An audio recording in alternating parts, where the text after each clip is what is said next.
Technologies like zero-knowledge proofs and multi-party computation make this possible. You can verify information without revealing the information itself. As a16z put it, this approach can strengthen national security and protect civil liberties at the same time. It's a win-win. They also made it clear that all payment stablecoin transactions should remain traceable and auditable on the blockchain. This transparency is a core feature of crypto.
Clear and fair rules will boost user confidence, protect consumers, and keep the market competitive and healthy.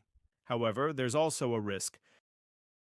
If the rules are too strict, unclear, or don't account for the unique nature of this technology, it could slow down adoption. Overly burdensome regulations might stifle growth, especially for decentralized stablecoins, and limit the potential of the entire market. The US has a chance to lead the world in crypto innovation, but it hinges on getting this framework right.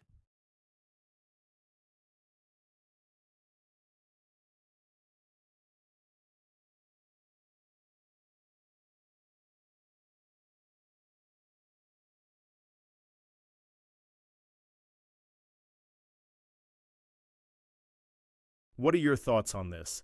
Do you think decentralized stablecoins should be treated differently? Let me know in the comments. I'm really curious to hear your perspective. Thank you so much for joining me today. Don't forget to subscribe, like, and hit that notification bell so you're always ahead of the curve. Your engagement really helps this community grow. This has been Dixon with cryptocurrency, mobile mining, and trading. I'll catch you in the next video.